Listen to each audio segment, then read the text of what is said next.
Hold on, I got a call coming in. What? Hello? What? Scott. Scott? The Yeah. Scot Patmore official is on the Here. line?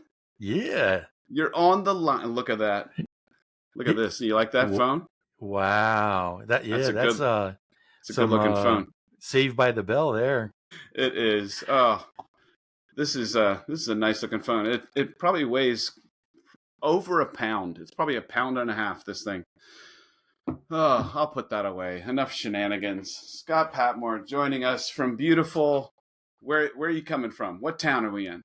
We're actually located in Harrisburg, North Carolina. You guys are in Harrisburg. I'm in Huntersville, so we're probably 30 minutes away from each other, so maybe 20, depending on where you are in Harrisburg. But both in North Carolina, and you haven't always been in North Carolina. You guys migrated south. Is that correct? Absolutely. Where'd you guys move down from? We moved from New York, and right following that, we always say, not the city. New York, not the city. So where in New York? So people mistake it as upstate, but we were actually called the Hudson Valley region. Okay. It's also like Mohawk Preserve, Catskill Mountains. Very cool. Very. And how? 5 years ago? 6 years ago? Something like that. Less? It's 3 years ago. Oh, it'll be 3. That's it. 3 years in August. Wow, I feel like I've known you my whole life, Scott. We tend to do that. I know. And I've loved getting to know your boys and getting to know Carrie. And you've got a baby named Seamus.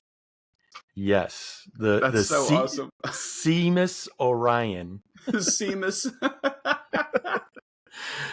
Seamus Orion Patmore. What a little stud. And how old's he now? Is he about 3 months?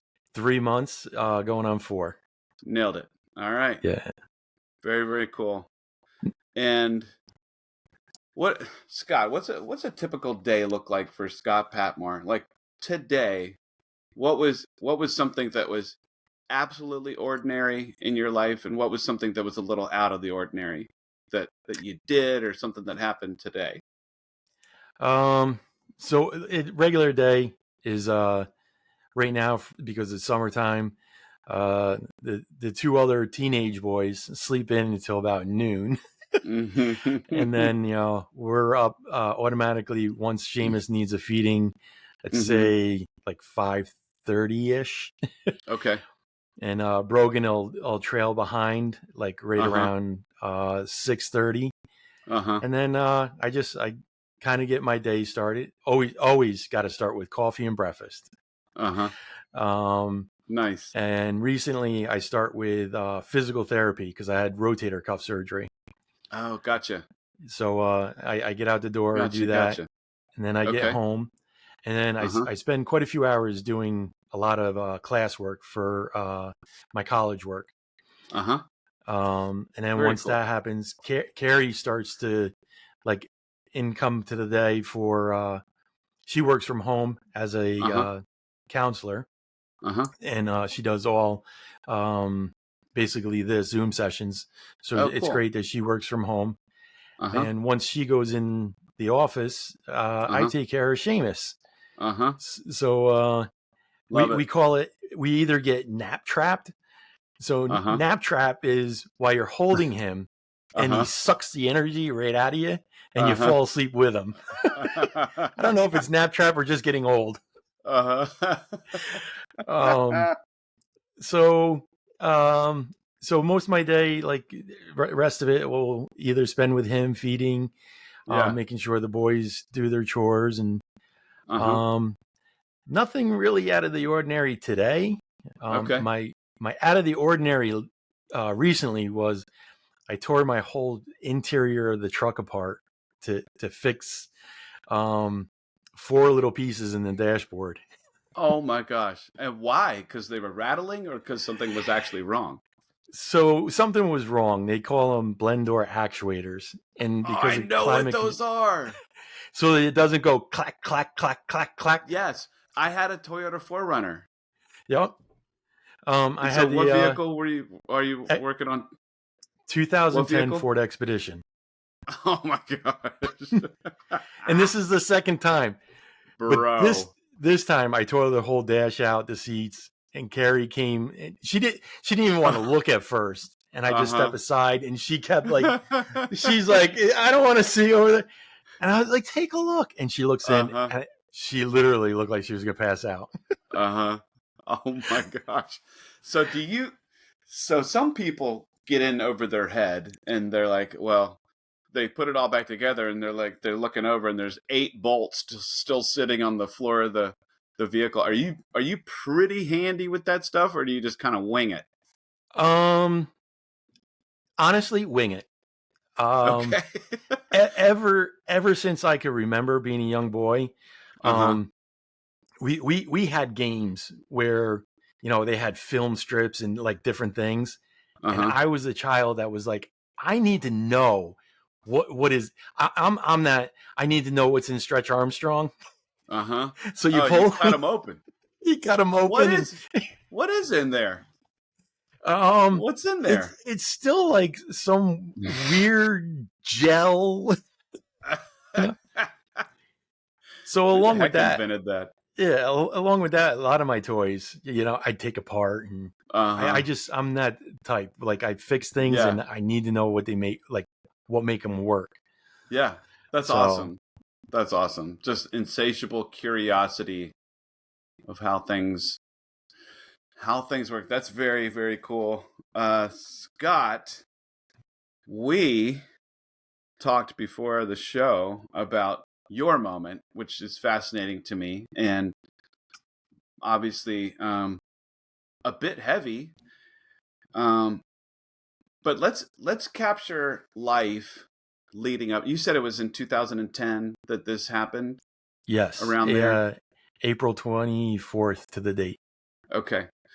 And so let's talk a little bit about just what was your life like in, the months leading up to that. Like what was going on in your life? Help capture that a little bit. Well, to get an understanding too, like 2 years before this happened, well, a little more than that, I was working for a construction company, and the gentleman ran into financial difficulties. So I had to find a new job. He just was bouncing checks. Okay. And a friend of mine helped me buy a deli. So I got into the deli business and catering. Yeah. Okay. And then I actually even incorporated a bait and tackle within that shop, which it was out in a great spot on a fishing hole, and it did very well. And the life still wasn't complete for my wife. We didn't have health insurance.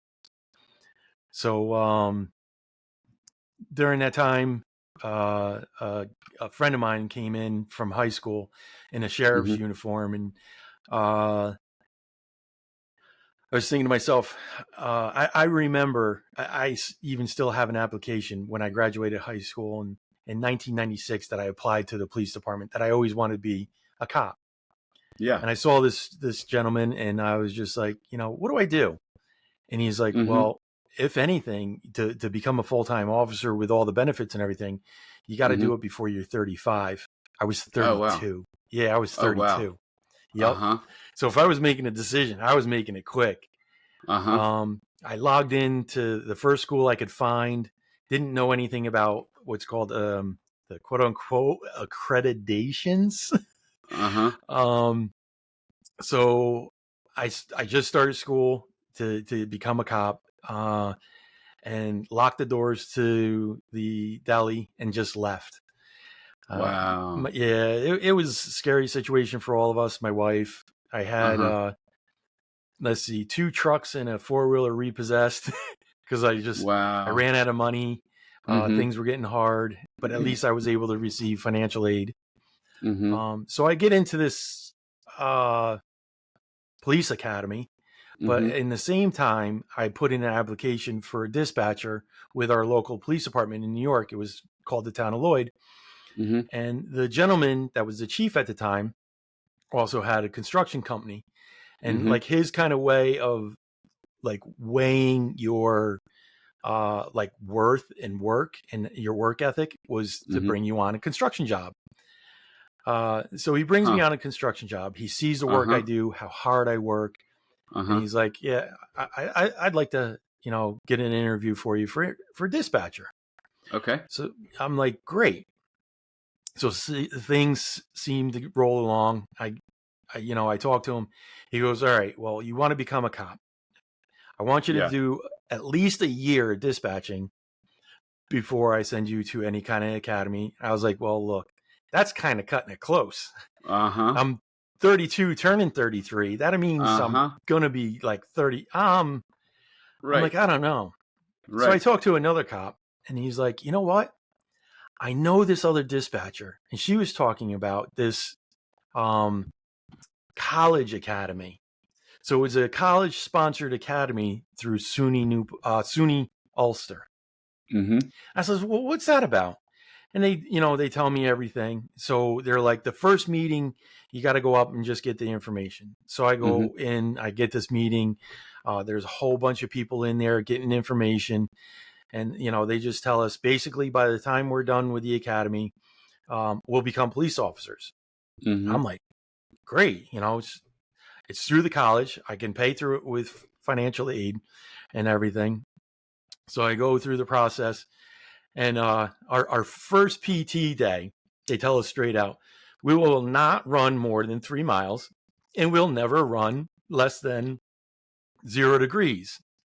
Well, our first run was 5 miles, and one of our night runs was a negative 10 degrees. Oh my gosh. And you didn't die. And I didn't die. Wow. I actually learned to love to run through the academy. And so I get through like that part and everything to try out. And I struggle through the academy. And I always struggle with running. But like worse yet, halfway through, my wife says that, this isn't working. Things are too rough. She doesn't think she can make it through. And I go into the academy the next day and speak to both of my commanding officers and say, I think I need to leave. I can't do this. My wife wants to leave. And my one commanding officer pulls me in the office and has a talk with me. He goes, I've gone through this. We've seen plenty of people go through this. The problem is, even if she leaves and she doesn't, or if she doesn't leave, things are still going to happen. If she leaves and you leave, you don't have this, and you've already worked towards it. You're halfway through. So he convinces me to stay in. I go home, I talk with her, and I convince her to stay, and things seem great. So I get through that part of the academy, which there was 2 parts. And the second part, I have to get hired by a police agency, which I figured Town of Lloyd will hire me, no problems. And then this way I can get through the second part of the academy. It's called sponsorship. So I can get through firearms and a lot of technical stuff for police officers. So, I respond to my chief. I say, I'm ready for the next part. I need basically ammunition, a gun, a badge, blah, blah, blah. He's like, great. I'm hiring you for this. I don't want to lose you as a dispatcher, but I'll hire you for this. Okay. Lo and behold, less than 15 minutes of getting home, I get a phone call from the chief. Patmore, I need you back in the office. Wow. I'm like, okay. So I go in his office. He's like, close the door. He's like, why didn't you tell me you didn't have any college experience? I'm like, what are you talking about? He goes, to become a police officer, you need 60 college credits, especially a full-time police officer. Oh, man. I'm like, what? Now, the academy, when you're done, will give you, I believe it's 30 college credits. Okay. So I'm short 30 college credits. I said, what do I need to do? He goes, you get in touch with basically the county and see what you need. So they tell me I need 30 college credits. Wow. I start searching around. Quick. Oh my gosh. Real quick. So, I have no income now. He doesn't know what to do with me, dispatch or whatever. So I meet with this lady that used to work with Ulster Community College, and she goes, believe it or not, while you attend there, they offer something what's called life experience credits. Oh said, my gosh. Tell me what this is about. She's like, basically, if you open a handbook to a college and you attend there, and if they if they accept life experience credits, you basically write an essay to the department head or the dean. And if they see fit that you have met the criteria through your life experience, they give you college credits. Oh my gosh. So I sat down. I started writing everything that I could for my small business, to construction, to fire department, firearms, everything. And every time that I got more college credits, I took it in to the chief so he could forward it to the county. And I hand it to him. And he's like, Patmore, I don't know what you're doing or how you're doing it, but you're getting it done. To even the point, the, what do they call them?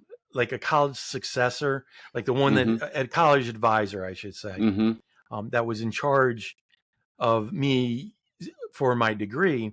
You know, when this first happened and I went to her words to me were, you will never become a police officer. And I said, oh, really? Oh, watch my. Me. Yeah. A college advisor actually said that. Yeah. So I went through this and everything. I got my college credits. I was able to sit for the police exam in 2005. I even finally passed my PT test after my third try.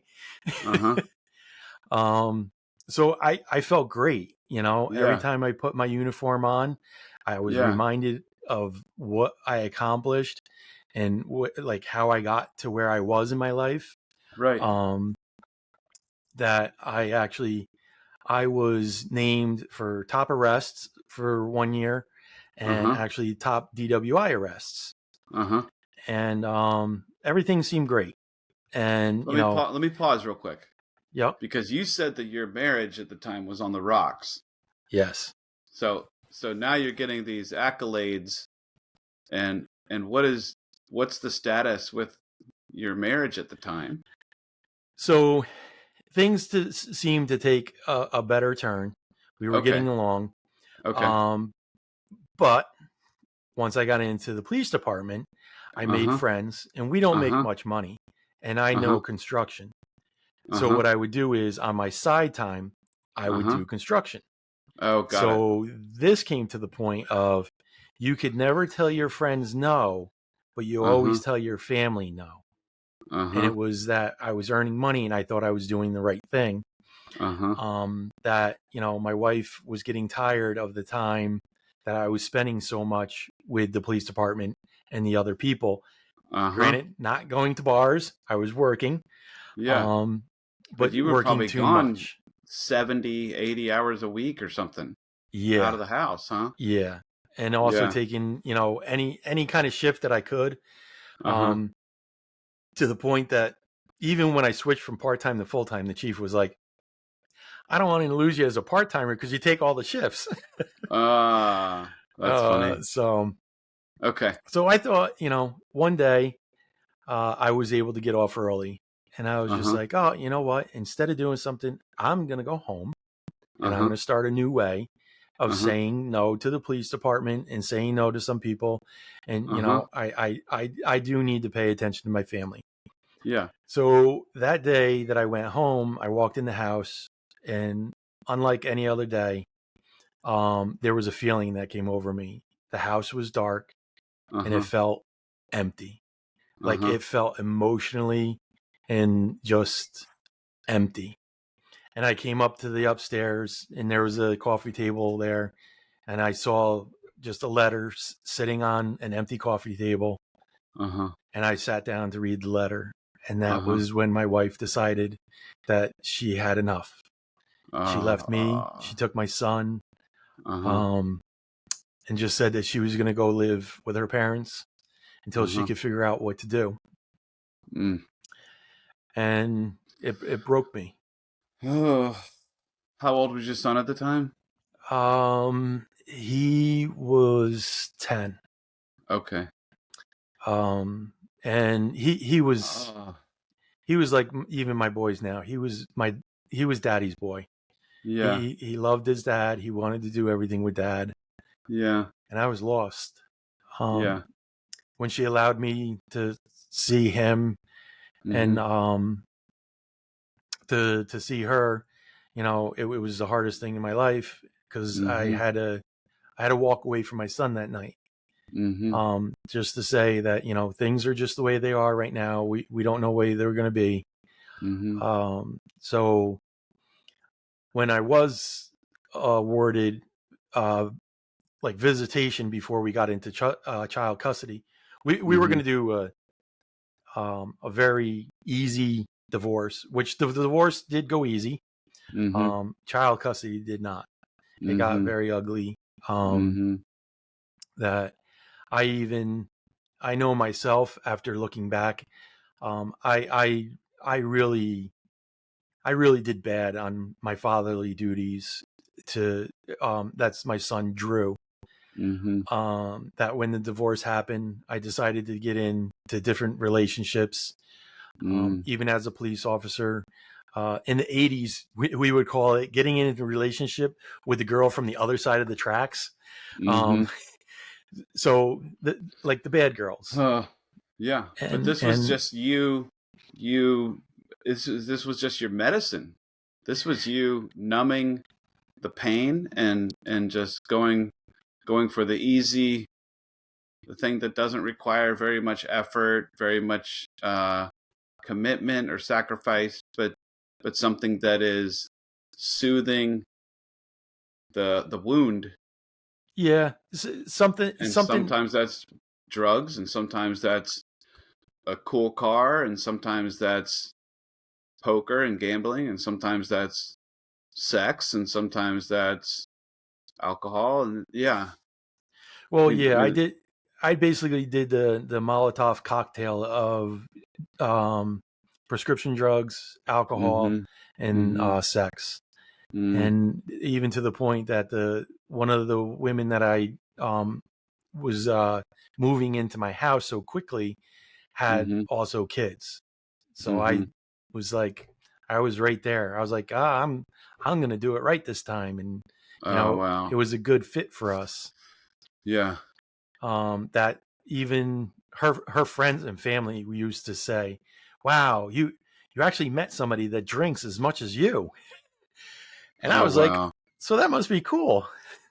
Yeah. And plus, you know, I didn't know any better. I grew up in a family of alcoholics and just abusers and even child molestation.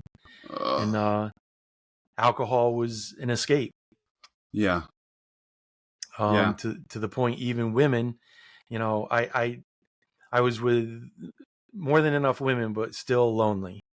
And the one that really did damage was the one with the kids I had in the house, and you know, she had ties to other men, and that's where my career started taking a turn for the worse. And as I said before, the ironic part of the story of being top DWI officer is sooner or later things catch up to you. Yeah. And as we rolled in to close to 2010, I was home one night and I got a phone call that I needed to come in early. And I'm like, I couldn't imagine why.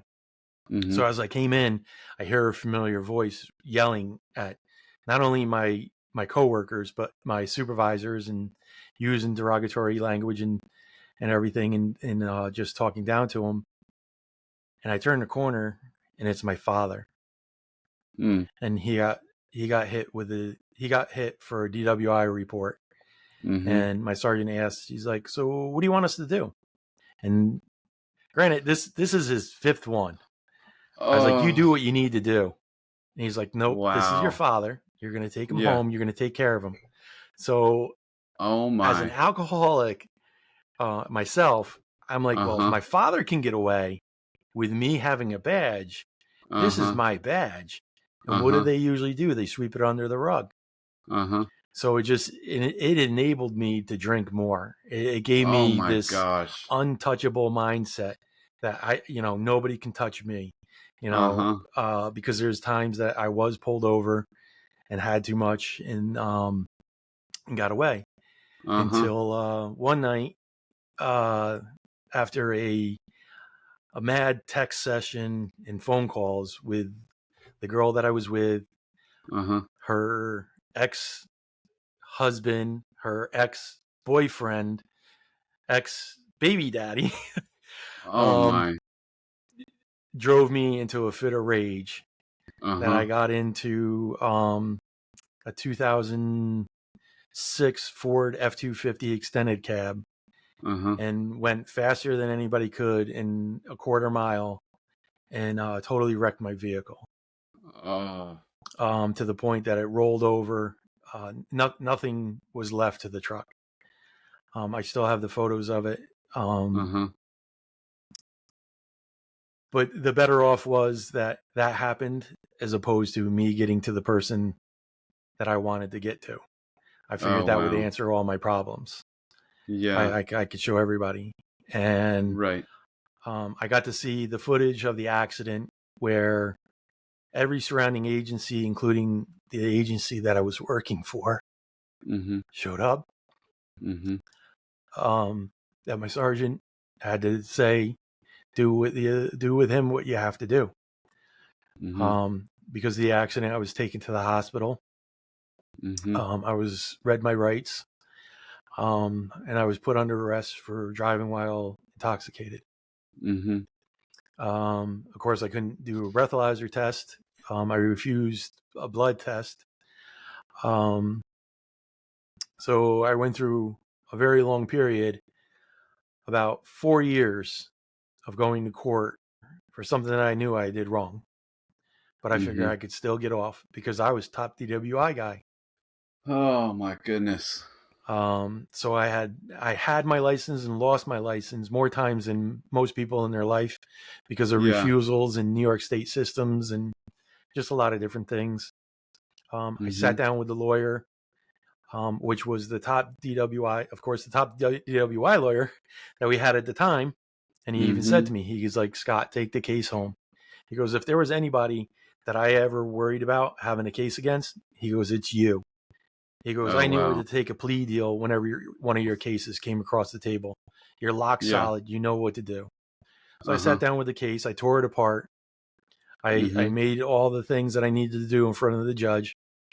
But the judge even went to Ulster Supreme Court and said, no, this gentleman needs to be made an example of. Oh, wow. To the point that I even had a judge basically falsify a document, which is another story. Oh my goodness. But I went through 4 years of a DWI case that should have never been found guilty or had to plea out. But it came to the point where I had to plea for under the influence, because not only was I under the influence of alcohol, I was also under the influence of muscle relaxers, oxycodone, Oxycontin, basically anything that I could get my hands on that night. I was trying to numb the pain. Understand. And through the process, because of being a police officer and some other troubles that I got into, when I went to my supervisors and said that I need help, they said, well, you need to take care of some things first. So they sat me down and they basically gave me an ultimatum of I could either resign and possibly become a police officer again in my life, or I can go through what's called an Article 75, which they take me through like a court procedure to lose my job, and I would never be a cop again. Considering everything that I had lost, I had no fight left in me. Oh. To keep my badge. Nor did I know how to or where to go. So I wrote my resignation and have dealt with it since then. That I've tried ever since to try to get back to being a police officer. But that's That's a point in my life that still haunts me. Mm-hmm. But I got through that. Even going through court cases and everything, I found a wonderful woman. Believe it or not, Mm-hmm. I had no job. I had no vehicle. I had no place to live. Mm-hmm. I had nothing to offer. Mm-hmm. And Carrie found something in me. Mm. And we've gone through our troubles. Yeah. And we've both learned to, both of us have not only gone into counseling, both of us, we had marriage counseling, Mm-hmm. and she became a licensed clinical mental health counselor with a Christian worldview. So we know the importance of counseling and dealing with the family stuff that we've dealt with over the years, the toxicity. Absolutely. To be able to put that stuff behind us, to make us stronger and better, and how to curb the problems. And so that, and even myself, I have earned my associates, my bachelor's. I look to have my master's, and even keep an education going from there, despite everything. It's been hard. So it's no cliche in your life that you can be down, but it doesn't mean you're out. It's that, and it's also, it doesn't really matter where you come from, because your beginning, yes, is determined and written for you, but your end is what you get to decide. You get to decide on how you turn out and how you become. And Carrie and I are a great example of cycle breakers, because so many families, whether they grow up in like the hood, gangsters, alcoholics, narcotics, no matter what it is, you, and like a higher power is always in determination on what your end is going to be, as opposed for to sure. using excuses of the way we are, the way we were made. Right. We have to learn. So right. Isn't it interesting how we can, a lot of people would I've heard it said before that if you could have the power to delete entire realities from your past that were the most painful, the most frustrating, the most lost, would you do it? Would you go back and delete the most painful parts? Because who in the world would you be now without those? It's a fascinating concept to me. It's really amazing. It's a hard thing to answer, because what a lot of people don't realize is the growth doesn't come through the battle. The growth doesn't come through from the other side. The growth comes when you rest. When you've been hurt, and when you've been torn down, and you take your rest, that's when you begin to grow. And the outcome is only on the other side of like which way are you going to decide to grow. So you can lay there, and you can think through like what has happened to you in your life, if it was like a bad breakup, or somebody cheated on you, or your husband's an alcoholic, or you can go through a lot of thoughts, but you got to say, what am I going to do for myself? How am I going to love myself? Because if I don't love myself, I can't love others. Yeah. And that's one thing that I learned through having newer children, is we can teach children math, English, so many different subjects. But the only way we teach a child to learn and grow is by our example and actually like sharing that inner self with them. Yeah. So like you said, as far as like going through like those trials and tribulations, there's of course there are some step programs that like to say the greatest thing about the program is that you get your feelings back. But in turn, the worst part about the programs are you get your feelings back. Yeah. And Yep. I cannot be more thankful of going through a life that I was so numb. I didn't know how to love someone. I didn't know like actual like joy. Right. I knew certain things that like would make me feel happy or Exactly. but to feel something like really deep inside that Right. can, ignite your soul or just like make you feel good, Yeah. Yeah. is totally different. Agreed. Gosh, Scott, we gotta somehow land this plane. But this was incredible. I'm thankful for you being so honest, and I think that our I just always think it's easier. Like the thing that brings people together is not so often that you were the valedictorian or you were the cheerleading captain of your school or you were the employee of the month, but it's our missteps often that are more of a binding glue between people. I really feel that if I go, oh, been there too. Well, the good thing with that is so people can also see that it's okay not to be okay. Uh-huh. That that the world's not always sunshine and rainbows, and it doesn't always Yeah. have to be good. Yeah. It's that other people are in the trenches. Other people Uh-huh. are hurt by things. Yeah.